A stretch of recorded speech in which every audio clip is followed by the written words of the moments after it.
Hi, and welcome to another episode of Cybeers. Today, we're going to talk about cyber maturity assessments and why so many organizations are so complacent with cybersecurity. Think they might have it nailed, but we're repeatedly seeing breaches where maybe that's not quite so the case. Joined by a fresh face for this one, Steve Simpson, WA State Manager. Welcome to your first Cybeers. Thank you, sir. Very happy to be here. Oh, it's great to have you. It's been a year that you've been on board. How have we not gotten you onto a Cybeers episode yet? I think it's just not being in Melbourne at the right time. Yeah, right. So today we had you here and we're taking the opportunity. Absolutely. Got a couple of familiar faces. So we have Craig Martin, Global Head of Incident Response. Welcome, mate. Feels like you're part of the furniture again. Look, just happy that Steve stopped talking, to be honest. You're a mean man. And the one who feels like he's on almost every single Cyber is Richard Grainger, Global Head of Digital Forensics. Welcome. Thank you. Glad to be back again. So, as always, we're going to go around and talk about the beers first. Now, gents, it's warm outside. The weather's lovely this time of year. Love going out on the deck, having a nice beer. But you know what I'd do this time of year? I go on the zeros. Why do I do it? But this episode, I've got three choices. I've got three choices for our lovely viewers to try and get into. So I've got the Athletic Brewing Co. Run Wild IPA. This one was a recommendation from one and only Jack Rutherford, of course. He's the connoisseur of zeros and got me into the zeros. I've then also got the Athletic Brewing Co. Lager. So again, Mr. Rutherford. But then the one I think I'm going to get into. I'm actually pretty excited by this because I'm on a bit of a health kick at the moment as well. I've got the Australian Sports Brewing Co. Zero Pale Ale. Now, why do I enjoy this one? Got electrolytes in it, so that makes me good. Yeah, that makes me feel real good about myself. So I think I'm going to try the Athletic Brewing Co. Zero with electrolytes. We'll see how that goes down. It's a bonus. Mr. Simpson, what have you got to try today? It's the first time for me with this. I've got the Brookvale Union ginger beer. Just lately I've been drinking the James Squires ginger beer, but I thought I'd give this one a try. And it's not bad. I don't think it's quite as good as the Squires, but it's a good drink. What I don't like is I don't really drink out of cans. My hands warm the drink up too quickly. Oh, we're so sorry that we right? we brought you some beers in cans. Beers in cans? What do you think I am? West Australian. That was a recommendation from Mr. Martin over there. You got him the Brookvale ginger beers. What do you think about it, Steve? It's nice. It's easy drinking. Now, some people might argue, being from WA, you're going against the Matsos. You know, I used to drink the Matsos ginger beer, but I've taken to the James Squires. I find it's more palatable. More sugary. And this is not bad. Craig, I know what you're on. I used to enjoy those. What have you got? Well, the Stomping Ground. Gone the Passion Fruit Smash. Yeah. Always one for a bit of a fruity beer, especially here. They're staying on brand for that. Nice and refreshing. But you know where that is actually brewed if you have a look at the back of it? Let's see. Didn't come here for homework. Local. Collingwood. There we go. Literally just down at Stomping Ground Brewery, one of my favourite breweries in Melbourne, down at Stomping Ground. So you need to get down there. Done. Straight after this. Rich, what have we got? Oh, you're on the brickies. You love your Going brickies. to Brick Lane. So I discovered the Japanese lager at Biggie Smalls at the Melbourne airport. Go and have a kebab. You and a do beer. love your kebab. I love a Biggie kebab and a Smalls. beer. And then I told my mate I enjoyed that, and he's like, "Try this one." And I bought a case of it, and it's pretty good. I do enjoy those. Yeah. But I enjoy the kebabs at Biggie Smalls. Yeah. You know, you're traveling too much when you've got a favourite restaurant at the airport. Yep. Surprisingly, I've just had a look. I've done my homework as well. And this might explain why this is going to be so good. It's actually brewed at Holgate Brewhouse in Woodend. Now, Rich, I know you've been out to Woodend. I don't know if you got to Holgate Brewery. I did not. Phenomenal place. So anyone who's watching who is hailing from Melbourne or Victoria, get out to Woodend, get down to Holgate. The Chocolate Temptress is the best chocolate porter I've ever tried in my life.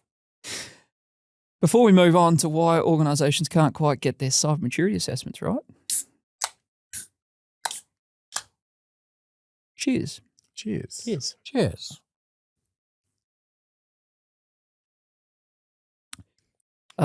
Rich, that's a buffalo. I was waiting to see if you'd call it.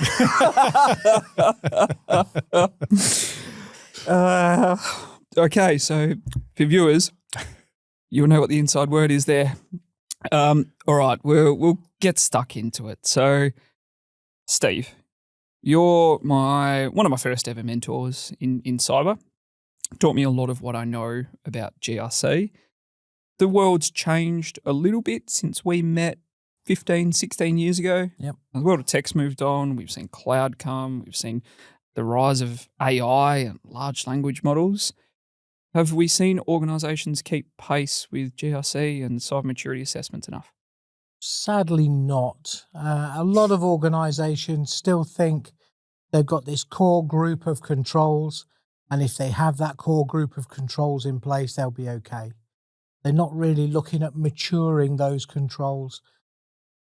They're happy with what they've got and they feel safe. And do you think it's that false sense of security that they get that gives them that? Why are they falling into this trap over and over again? It is a false sense of security. It could be that the cyber teams are so persuasive that they're convincing the executive that this is the case. What I'd really like to see is every executive group to have a cyber champion, to have someone on there who's going to fight the cyber corner and who's going to hold the company accountable. No, I've got a two-part question to that. First of all, do you think organisations have fatigue around cyber audits now? And then second part is that the AICD now includes a cybersecurity component. When I did mine, they spent a whole 7 minutes on the cybersecurity component because the day was running late. And when I said I'm in cyber, your champion, as you say, there was a lot of questions from the group, but the moderator very much skipped over it. Do you think now that's how organisations are starting to feel in the boardroom, in that someone else looks after it? So first of all, do we have fatigue of audits? And then is there that complacency because someone else is looking after it? The fatigue is definitely there. You and I were doing audits against 27001 15 years ago, and it was giving an organisation a good and fairly holistic view of their security. It is a great standard to certify to, but if you're just using it as your sole best practice, it's not going to give you a lot. And I don't think organisations, when they get the reports, they're seeing the same thing they've seen so many times before. And if they've not forked out for it one time, they're not going to fork out for it on the third time they're told. So the fatigue is there. They're seeing the same thing year in, year out in some cases. But are they seeing the same thing year in, year out when every organisation now has a different approach to do it? And now we're starting to see, we saw a race to the bottom in penetration testing for a long time. We're now starting to see the race to the bottom in GRC, where you've got organisations who may now be doing cyber who probably shouldn't be doing cyber, which is something that I'm going to touch on considerably with the two gentlemen sitting to my right. Absolutely. And there are organisations, as you say, who their skills lie elsewhere. And they have considerable skills elsewhere within IT. But they're jumping on the cyber bandwagon. Because there's money to be made. Because there's money to be made, or so they say. But are they really doing justice to their clients? Probably not. And do you think that then is where the board starts to get that approach of someone else is looking after it? The whole thing with the board is you're not meant to tell your executive how to do something. You're meant to ask questions of, is it being done? Yeah. So I'm not going to sit there as a board member and say, well, who did you get to do it? I'm just going to go, oh, you got it done. Yep. Absolutely, that's the case. And as you say, the AICD have started to take this on board, and they're now talking about broader things beyond cyber within the digital landscape, but they haven't really finished dealing with cyber. They haven't, as you say, you got 7 minutes worth of cyber. That's not going to A whole 7 minutes. A whole 7 minutes, sorry. That's not going to give anyone enough information to be able to go back to an organization and go, have you done this? And I'm now starting to see organizations who, and it then ties into this whole conversation as well. Organizations are now moving their budgets from cyber to our favorite 2 letters of AI. So we think, as you say, we've solved the cyber problem because I haven't been hacked. Well, just because you haven't had a breach doesn't mean you don't need your continuous cyber. But now they're spending on the next problem and chasing the next shiny thing, which is AI. Do you think that's starting to have an impact as well? Oh, they've got AI-focused goggles right now. CEOs and boards all over the country just want AI. They don't actually understand what they're getting, and none of them understand that AI is some very clever databases. Very clever databases. In the day, it's machine learning and large language models. Machine learning, I'm much happier with the machine learning phrase. Well, you remember we used to call it AI/ML. Now it's just apparently everything's AI. It is. And there's some really useful AI out there, but you've got to use it in the right place. For sure. So, Craig, you talk to a lot of boards, a lot of executives, probably at their worst time in their lives. They've had a breach, but you're also doing a lot more preparedness, a lot more readiness. We detest the words pre-breach because that's just assuming you're going to have a breach, right? Not everyone's going to have a breach. Rich is going to touch on that a little bit. We're trying to get one, but can't quite make it work. So where are you seeing organizations where they think means maturity versus where they actually are and then resulting in that breach? Like Steve's been talking about audits and some of the frameworks that you can assess yourself against. Your assessment is only as strong as your knowledge and your capability in terms of addressing those standards and meeting those frameworks and bringing the right knowledge to the party.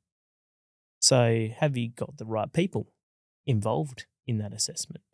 Are you pulling up every corner of every rug and finding the gaps?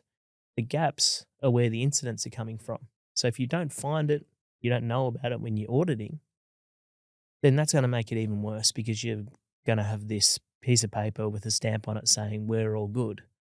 Hey, leave ISO 27001 alone.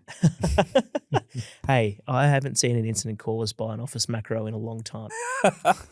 Isn't that the essential eight? Hey, we're not going to say those Sorry, words Australian government. Yeah. we do love you. So it's, I speak a little bit, especially recently, about this thing called survivorship bias. So organizations,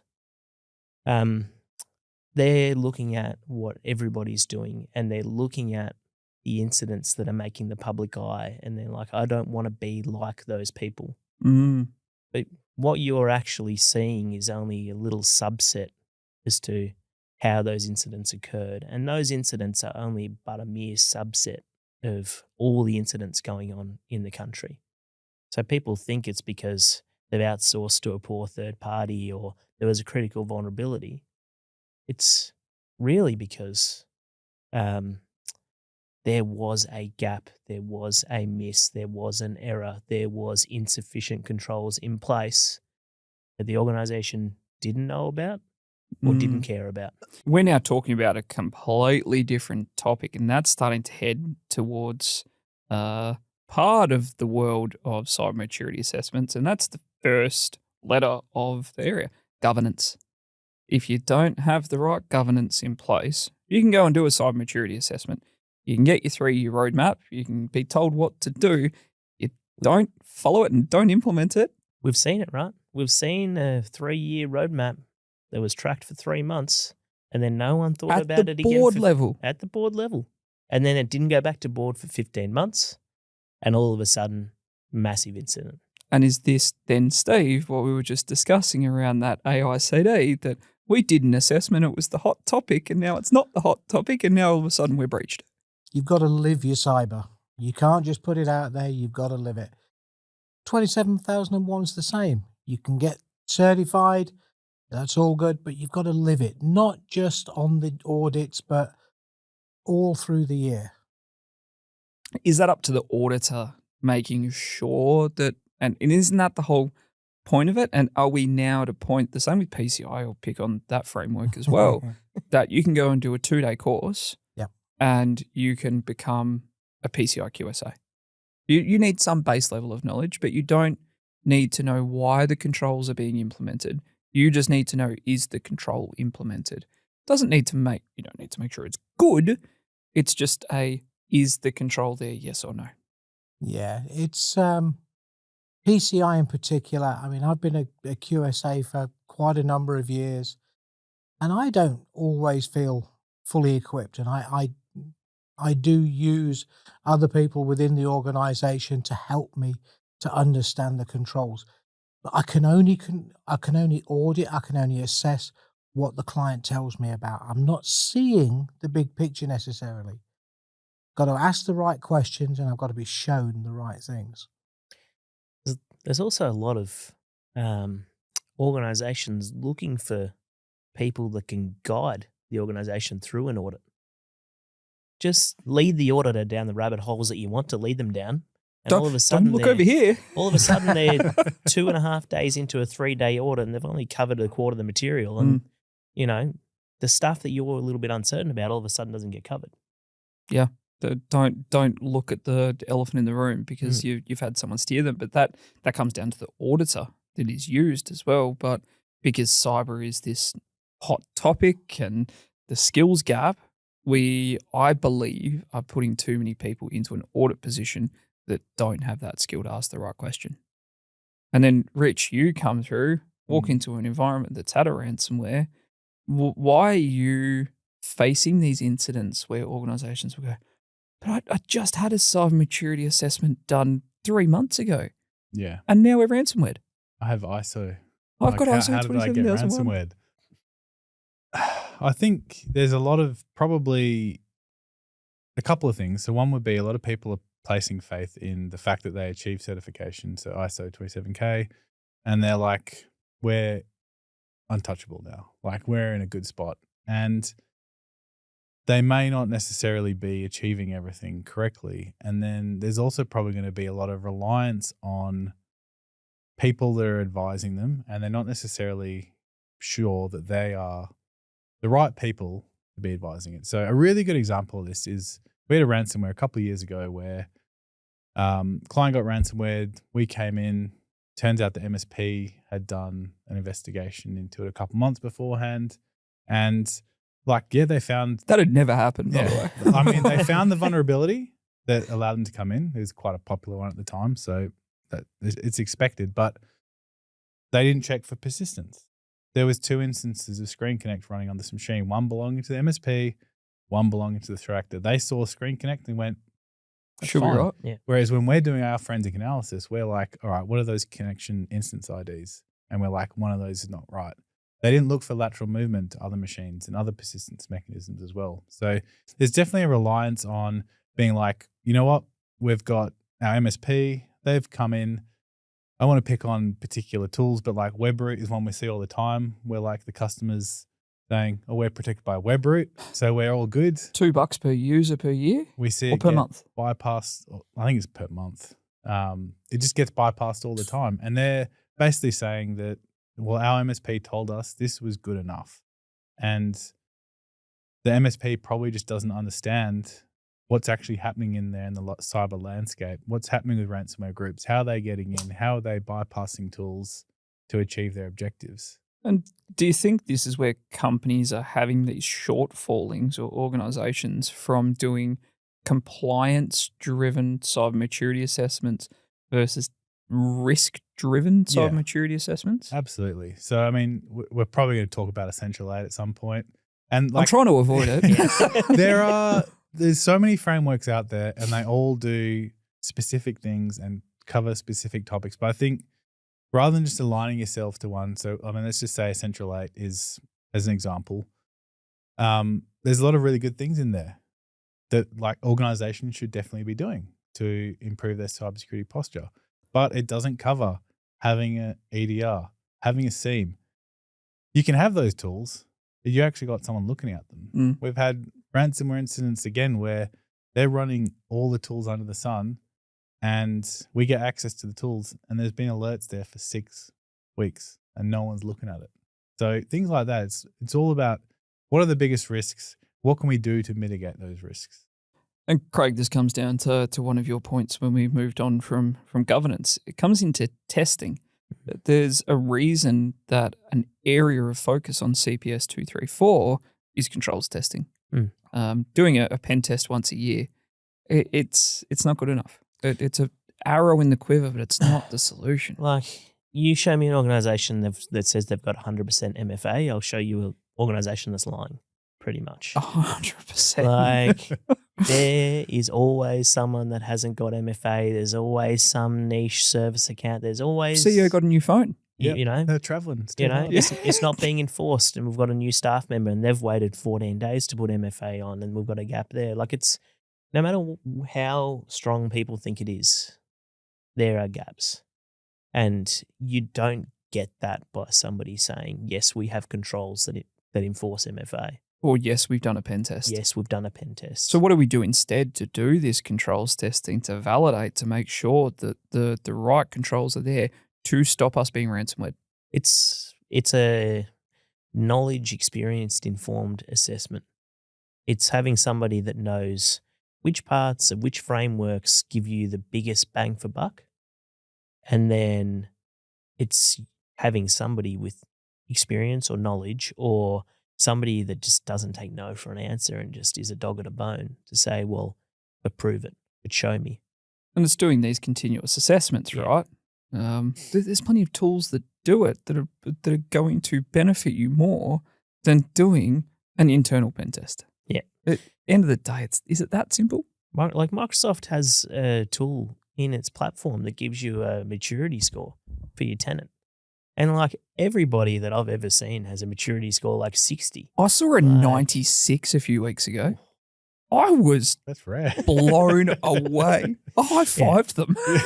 But we work with that many organizations, and many of them are deep into the Microsoft stack, and still, like, why are we not aspiring to have some score that's quite high? Like, why is 96 rare? Is that because clients don't want to do it, or is that because the score's wrong? Like, that's a more like there's no answer to that It's question. a conversation for over a beer, I feel. That's probably a whole podcast. That's a whole episode right there. So, Steve, where are you seeing organizations then getting their biggest bang for buck in GRC? They get the biggest bang for buck when they, I'm going to say when they listen, but when they actually take it on board.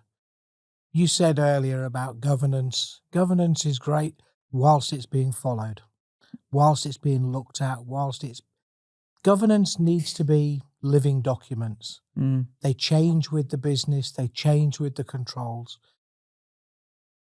Biggest bang for buck, probably patching. Controversial. In my opinion. Okay. But if you were ever to pinpoint a single most useful control, it would have to be that. But I still like things to be backed up and holistic and You could choose supported. one. A biggest bang for buck doesn't Biggest mean bang for choose buck three. for me would be patching. Rich, I'm going to ask you the same question to see if my view really is controversial. What do you think?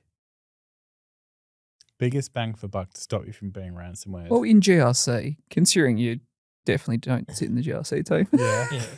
What do you see as the What is biggest bang for GRC? buck from the GRC team, or even from a control? I think probably it would definitely be visibility, and when that's probably through good EDR, a good SIEM platform, and people monitoring that. So when something does, let's say you forget to patch, happens all the time, or there's a 0-day that comes out, starts getting exploited. At least you've got something, you got defense in depth there, so that hopefully you've actually got it rolled out across everything, and it's not a case where there's a server sitting there that doesn't actually have the tools installed. But you got something there that when something's not quite right, you can get that alert and you can go in and start digging into it and then try and figure out what's going on. 100%. And then isn't it funny that the Essential 8 doesn't include EDR Yeah. and SIEM? Don't have macros though. I've been told many, many times by organisations, yes, we're monitoring, and all they're doing is recording logs. Going into a shared mailbox. Yeah, Mm. no one's looking at the logs. There's machines that are missing the agents. We see that all the time as Yeah, well. recording logs is not monitoring. Yeah. Craig, I'm not going to ask you the same question, but I'm going to ask you what's a piece of advice that you would give to an organisation that has some controls but no real clear picture of what they're doing? Get a picture. Like, build out a roadmap. Build out a bit of a standard and a policy that says this is how we manage our cyber. Understand where your weak points are. And that way, even if you haven't got a plan to fix them, you call them out and it gives the opportunity for the organisation to fix them. Yeah, I do like a roadmap, but that's part of the fatigue as well. Does this ring true of plan the dive the plan? Yeah. Yes, it does, Rob. He made a cameo. Hasn't been on Cybeers yet. Maybe there is. But then I guess it's also those regular health checks of don't just trust that we've done a cyber maturity assessment. I'm being told that it's being done. If I'm an exec that's owning cyber or I have an interest in cyber, which I'd have to be sitting on the board, ask the right questions, get the evidence, trust but verify. Trust but verify is the number one little piece of nugget you could take away from that. I've been saying that for 20 years. Yeah. So TL very much focuses on, and this is an open question, evidence-based CMAs. And this is where I was going with that, right? That trust but verify. Everything we do, it's sure, you might say you have, Craig, 100% MFA. Yeah, I've been burnt way too many times having to sit out in an organisation till 3 a.m. trying to find the account that was used to log into the VPN to lodge a ransomware. So that's great, but show me. Well, what other controls, and again, this is open, what other things should organisations be saying must be evidence-based to say the control's in place? I think having an accurate picture of your assets, what's in your environment, what tooling you got deployed across it. We come into organizations all the time and we're like, do you have an asset list? And they're like, not really. Like, we don't really have a clue what's out there. So I think that's really important. And then on top of that, knowing what they actually do. So particularly when it comes to data exfiltration in ransomware cases, it's really important to understand what data was accessed, what was taken. And a lot of organizations just kind of underestimate what data they have and where it's held. Like they're like, oh, we kind of use SharePoint for a lot of stuff, but we had old file servers. There's nothing important on there. Oh, next thing, backup of our CRM before we move to the cloud. CRM, all the TFNs of everyone's passport, all sorts of PII. It's an absolute nightmare. It's So I always think passports. having a really good understanding of what assets do we have in our environment, what do they do, what data do they hold? Yeah, very similar to not knowing what assets you've got is not knowing what data you've got and then not knowing the value of that data. Yeah. And I can't help but think this is exactly the reason APRA built CPS 234 in the way that they did. It's built on information assets, determining your key controls, testing your key controls, reporting on your key controls. If APRA can get it right, why can't anyone else? It's a very interesting question. Well, we're here for interesting questions. We are, and it's true. That is probably the best approach of any that I've It's seen. the And I've best been framework. through so many different Yeah, I've even written frameworks myself, but the APRA one does hit the key areas when you need to. Because why are we securing an endpoint that may have no sensitive data on it just to make sure, Rich, to your point, it has EDR and SIEM on it when I don't even know where my critical data is and if that machine has critical data or even if it has access to critical data. Mm. So at the end of the day, it comes down to mapping the information assets first. What Craig said, understanding what I've got, how important it is. If I went and printed it all in a box and put it in put it in a box in the middle of Collins Street, what's the impact? Yeah. And I'll never forget the first piece of work. That's why you're sitting there smirking and smiling that you had me do. And that was a business impact assessment. Yeah. And organizations now just go and bang in a bunch of controls, hope for the best. They're not going to get ransomware. They don't understand what systems they've got. They don't understand what information they've got. So starting with that BIA, I haven't heard the term BIA in years. I don't know about you, Steve. Only when I've written the term. Or sat the CISSP exam. Yeah. But if we're not actually planning our cyber journey and our maturity, and we're just going in and doing a tool soup, Yeah. what are we hoping for? I think the BIA really these days only comes into the BCP. It's a BCP thing. Other than that, we tend not to see it. Disaster recovery, business continuity. Mm. So, Craig, probably final one for you. What differences do you see when you're going into incident response in an organization that has high maturity versus low maturity? Couple of things. Firstly, it's much easier and much harder to kick off an incident at the same time because they know exactly what they've got, they know where it is, and they know what their risks are. Generally, actually know how the incidents happened in the first place, and they've already collected and stored and preserved the logs for you to do an investigation. But then it's also really hard to get access because they've got all these procedural controls in place to restrict us getting the access that we typically request that everybody just forks over usually. Or you find it in an Excel file anyway for yourself. Yeah, or you find in an Excel file. But from a high maturity standpoint, half the investigation's done. You have access to the evidence that you need. And we actually come in a much more advisory capacity to say, yeah, that's right. Have you tried this? We'll look at that for you. And we're doing value add versus below maturity. We're getting access ourselves. We're navigating our way, learning about the environment ourselves. We're trying to figure out what a server does, what apps are on there. Could it be vulnerable to something? Like instead of this really informed organization, you just go in blind. And we're not saying that if an organization has a CMA and BCP, EDR, SIEM, you're bulletproof. Everyone in cyber knows the term that good security will slow down a threat actor. It won't stop them. There's no such thing as 100%, but it makes the response faster and better. Yep. It'll limit the impact. So what we're basically saying is cyber is less about perfection and more about deliberate, measurable actions. Is that fair? Have we just solved cyber? We've done it, guys. Oh, we can go home now then. I'm going to go open a bakery. I'm absolutely going into my sourdough era.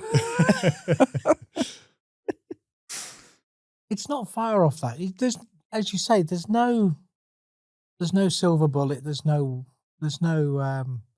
guarantees. But that's about as close as we're going to get.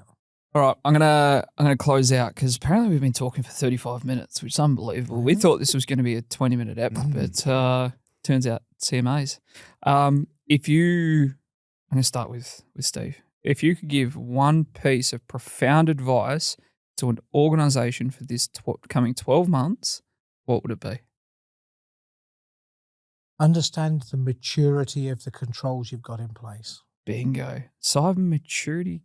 What is it? Cyber Capability Maturity Index? CMMI? I can never remember what it stands for. Yep.